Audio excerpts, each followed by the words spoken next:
Hi, today I'm going to share exactly how long it took me to lose 40 pounds of stubborn weight that had not come off for decades, and what I wish I had known before so I didn't have to wait so long to get started on my 40-pound weight loss, because once it started, it went fast. Hi, I'm Nagina Abdullah, and I am a weight loss and metabolic coach for women over the age of 45. And I am here to help you get the weight off because I've been through it myself. So it took me only 9 months to lose 40 pounds and to get to the body of my dreams. And when I was in that 9 months, it was the most thrilling time of my life because nothing had ever worked as quickly or as easily as it did when I started making the changes I just hadn't known about before. So I want to share what those changes were, what I wish I had known for decades before, because I actually could have gotten the weight off and kept it off. And that's the difference with when I lost this 40 pounds. Not only did I lose it in 9 months, but I kept it off. And it's been over a decade now since I've kept it off. And so I want to teach you exactly about the things that I wish I knew that would have made it easier and that did make it easy once I got started. Okay, so the first thing I did is that I stopped feeling and stopped doing all the cardio that I had been doing for decades. I had been running, I had been sprinting, I had been doing the bike, I had been walking. I've been doing kind of like high intensity interval exercise training classes. And the thing is, I just hated cardio to begin with, but I forced myself to do it because I thought, oh my God, I'm burning fat. I am going to be, I'm sweating. Something must be happening in my body that's burning body fat. And so I kept up with that regimen, and it just didn't have the effect that I wanted it to. And so what I wish I knew and what I started doing to help me lose the 40 pounds in the 9 months is that I started, first of all, realizing that the more important thing to focus on than exercise was what I was eating, because what went into my body was the most important part of weight loss. In fact, there's so many studies that show that 80% of weight loss is based on what we eat, and that is raising our metabolism. And so I started focusing very diligently on the types of food I was eating, and I'll talk to you in tip number 3 about how it wasn't calorie cutting, okay? And so the other thing I started doing is when I started exercising, instead of focusing on cardio, I started doing strength training, and I started lifting heavy weights. So heavy weights means weights that you can lift for about 10 reps, 10 to 12 reps, and then you're tired. So I would do 3 to 4 sets of 10 to 12 reps. And that started helping me build muscle. I never got bulky. In fact, it's really hard to get bulky, but I was able to build more tone and muscle, and that increased my metabolism even more than only food alone. But I started by eating right, and then I layered on lifting. And so I basically did about 3 workouts a week that were 45 minutes of 30 to 45 minutes of lifting, and then 10 to 15 minutes of walking or jogging. So I put a little bit of cardio in there, but not that much. And I focused more on the strength training and lifting heavy. And that completely changed my body recomposition. So I had less body fat because my muscle helped me burn more body fat. And then the food that I was eating helped me burn more body fat. And I had less body fat, more muscle, which is an ideal direction to go. Another thing that I did is that instead of counting my calories and eating so much less, I actually started eating more, because what I found is that as I was getting older, my body actually wasn't responding to lower calories. And so I actually needed to eat more so that I could raise my metabolism higher. And so I stopped restricting myself. I stopped really feeling hungry and feeling starving. And I actually focused on eating more of the right foods that were increasing my metabolism. And because I was eating more of those foods, my body was able to absorb more nutrients, more vitamins, more minerals that it needed to actually burn fat. And so, I didn't eat more sugary foods. I didn't eat more junk foods. I didn't eat more processed foods. I ate more real foods. And I'm going to talk to you in a couple moments about what those were. Okay. And then the next thing that I did is that I started eating for blood sugar balance and not for caloric restriction.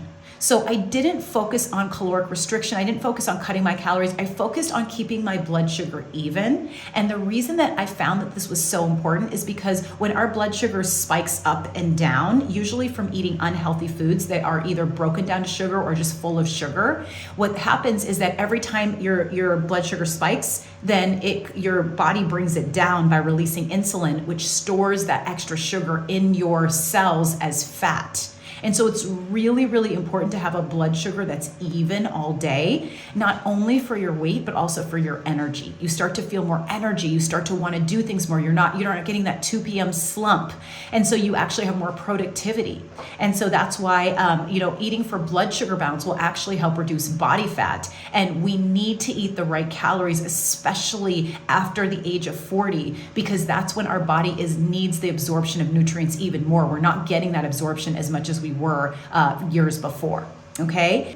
So the things that I ate for blood sugar balance, and these are also the things to eat more of that I was mentioning earlier, are that I started eating more protein. So I started eating over 100 grams of protein a day. In fact, around 120 grams of protein a day. And all this means, it's actually not very hard, but all this means is that you're eating about 30 to 40 grams of protein at every single meal. Okay. And if you are someone that eats meat or fish, it's really easy to do that. All you have to do is get a 5 or 6 ounce piece of meat or fish, and that's going to give you 30 to 40 grams of protein. In the morning, if you have 2 eggs plus a cup of egg whites, that would give you that. Or if you have a scoop of protein powder, or if you have Greek yogurt with collagen, those are all different ways to get that protein amount. And this is the number one way that you are going to have an even blood sugar, is by eating more protein, which helps to balance out your blood sugar and lower blood sugar effects from other foods that you're eating.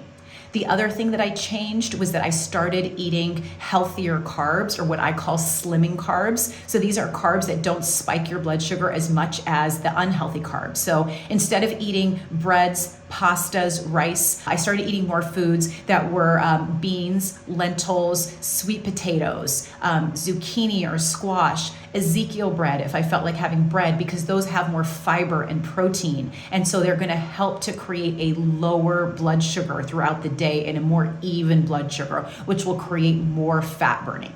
Okay. And then finally, one of the most important things that I also did was that I made weight loss fun. This was so important, and this is why I've been able to keep it off for over a decade now, is because I made weight loss exciting. I didn't make it restrictive. I didn't make it dreadful. I thought in my mind, I know I need to lose this weight, but the way that I'm going to lose it is only if I can make it fun. And so the way that I made it fun was, number one, by adding spices to my food. I loved flavors. I loved my food to taste good. And so I wanted to add those flavors and those tastes. I found that spices have more metabolic effects even beyond food. So what will happen is if you add a little bit of cinnamon in your coffee or tea, you're going to lower your blood sugar from the cinnamon. If you add turmeric to your eggs along with black pepper, which increases the absorption, well, the turmeric is going to actually help you decrease inflammation and decrease puffiness in your face and in your belly.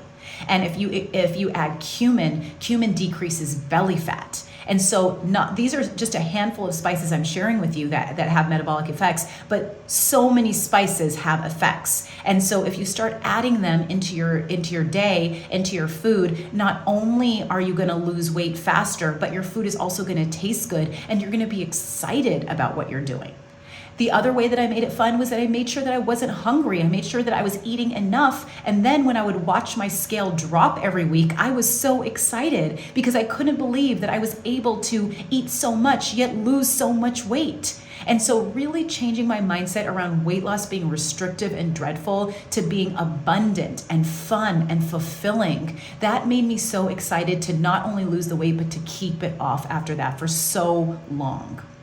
Now, I am so happy that you are here. I would love it if you would subscribe if you haven't already. And this is because it's so important that I'm going to be putting out so much important content every single week for you. And I don't want you to miss out because I'm sharing secrets that I often only share with my clients who pay thousands of dollars to work with me. And I want you to be able to get as much as you can right here from my YouTube videos. So definitely subscribe. And if you are someone that is looking to lose weight that is stubborn, book a call with me, check out the description below. We can talk about your challenges, we can talk about your goals, and I can talk to you about one of my programs that can absolutely help you. So book a call at masalabody.com/apply, and we can have a quick 10-minute chat. And if I feel like I can help you, then I'll tell you about my programs and we'll set up a longer call. Now, until my next video, check this video out where I'm going to be talking to you about more strategies so that you can lose weight naturally, quickly, and easily. Thank you so much.